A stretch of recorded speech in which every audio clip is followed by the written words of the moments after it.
Vous écoutez Raconte-moi la France, un podcast de l'association Héritage. En ce matin du mois de mai 1500, le château de Blois se réveille doucement. L'apparente tranquillité de ses abords cache les allées et venues des matinaux. Un soleil timide essaye de passer à travers les clochetons des toits. Une toute jeune fille foule le gravier d'une démarche mal assurée. Elle ne semble pas familière des lieux, elle cherche quelqu'un du regard. Elle arrête la première servante qu'elle croise et demande « la perche au breton ». On lui répond d'un vague geste de la main. Énéour serre fermement son sac et se rend dans une des cours intérieures. Elle a le temps d'admirer l'élégante façade du château avec son alternance de briques et de pierres. Elle réussit finalement à trouver cette haute terrasse que l'on désigne par perche au breton. Elle pense y trouver son oncle, qui travaille dans cette compagnie de gentilshommes chargés de la protection d'Anne de Bretagne. Elle ne l'a jamais rencontré et ne dispose que de son nom pour le retrouver. Après les morts successives de ses parents et de ses grands-parents, il est le seul à pouvoir s'occuper d'elle, car il est censé devenir son nouveau tuteur. Le cœur d'Énéour est serré d'angoisse. Son espoir est que lui et son épouse l'acceptent dans leur foyer. Elle n'a plus d'endroit où aller et a dû dire adieu à sa Bretagne natale. Énéour observe un peu cette terrasse avant de monter les escaliers. Il n'y a pas grand monde. Dès la première marche, elle est bousculée par un grand gaillard barbu qui manque de la faire tomber, mais la rattrape par le bras. Elle voit une grande barbe et des yeux très doux. Il s'excuse, et comme il s'apprête à partir, Énéour prend son courage à deux mains et lui demande d'une voix tremblante. « Pardonnez-moi, mais est-ce que vous connaissez le seigneur Galdric ?» Le géant courbe sa silhouette et fixe du regard cette petite chose, une enfant ou presque, de la taille de Lilliputienne. Il répond d'une voix grave. « C'est moi, que me veux-tu » Intimidé par sa taille et sa voix, Énéour lui tend un bout de parchemin où sont griffonnés quelques mots. Il les lit rapidement, puis tournant le dos à la terrasse, il lui attrape la main et la conduit d'un pas vif dans une autre cour vers un bâtiment bas. Il toque à une fenêtre et appelle. « Nolwenn ! Nolwenn !» Une très jolie jeune femme arrive, s'essuyant les mains sur son tablier. Sa robe grise lui va très bien, et la blanche colleresse met en valeur le rose de ses joues. Elle sourit d'un air interrogateur à l'homme qui hausse les épaules. « C'est elle, ta nièce. » Nolwenn éclate de rire et prend la petite dans ses bras. « Oh mon Dieu, je n'en reviens pas, c'est bien toi. Oh la petite poupée que tu es mignonne. Tu te souviens de moi ? Je t'ai bercée quand tu étais petite, à Rennes. Quel malheur pour tes parents, comme j'ai pleuré quand j'ai su leur mort. Mon pauvre frère. » Énéour contemple sa tante. Elle l'aime déjà. Le grand homme bourru interrompt sa femme en se mettant à genoux devant la petite. « Bienvenue, petite. Nous serons ta nouvelle famille. On prendra bien soin de toi. » En se relevant, il colle un baiser furtif sur la joue de son épouse et part, sans plus d'explication. Heureusement, Nolwenn est bavarde et rieuse. Elle lui explique rapidement ce que sa nièce doit savoir, en la conduisant à la lingerie où elle lui a trouvé un emploi. Elle parle très vite et multiplie les détails. Énéour a eu le temps de remarquer que sa tante et elle partagent leurs yeux bleu-gris et leurs boucles brunes, typiques des Bretonnes. Au milieu de ce flot de paroles, la jeune fille est un peu perdue, mais retient que son oncle fait partie de cette nouvelle compagnie de la reine Anne, qui se languit de sa chère Bretagne et qui a demandé à 100 gentilshommes bretons sans fortune de la protéger.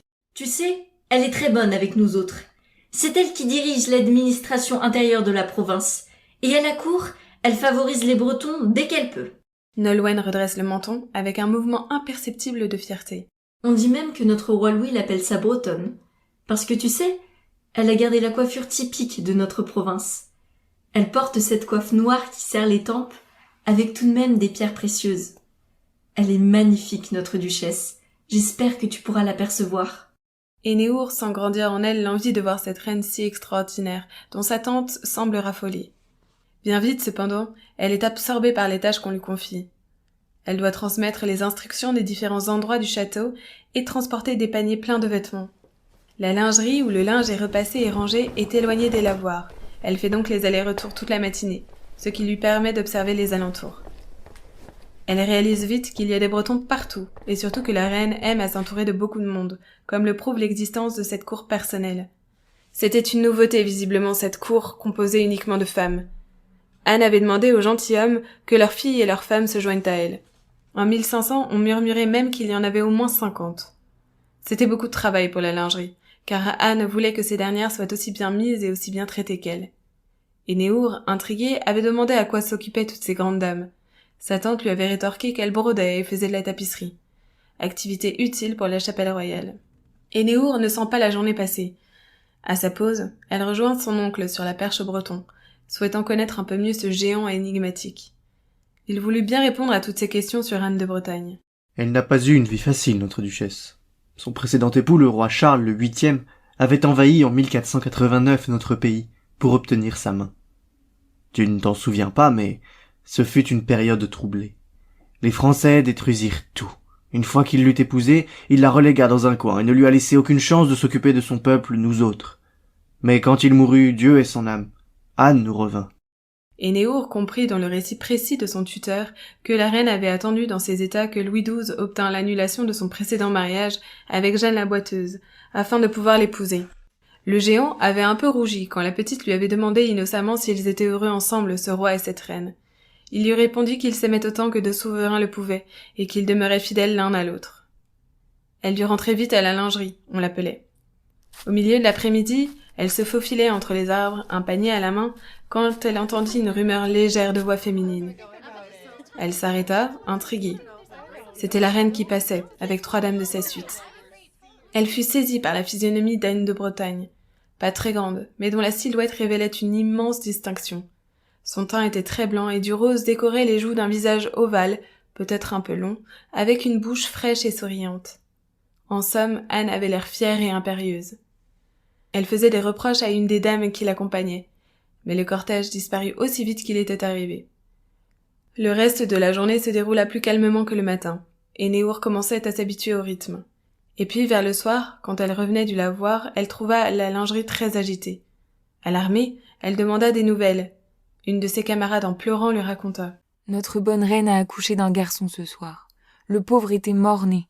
Quel grand malheur !» Le cœur de Néour se serra. Ce n'était pas le premier enfançon qu'Anne perdait, mais le 6e. Sur ces entrefaites, sa tante accourut et l'entraîna à la chapelle royale. Tout le château s'était réuni pour prier pour la santé de la reine. Au milieu des supplications adressées au ciel, Néour avait bien du mal à garder les yeux ouverts, à tel point qu'elle s'endormit sur son banc. Tard dans la nuit, elle sentit les bras de son oncle qui la soulevaient. Quand on la déposa sur sa couche, elle ouvrit finalement un œil. Sa tante lui caressa doucement le front en lui disant de se reposer, et que la reine allait mieux. Et Néour, avant de sombrer à nouveau dans le sommeil sans rêve des enfants, se dit « Je me souviendrai toute ma vie de cette journée. » C'est la fin de cet épisode. J'espère qu'il vous a plu.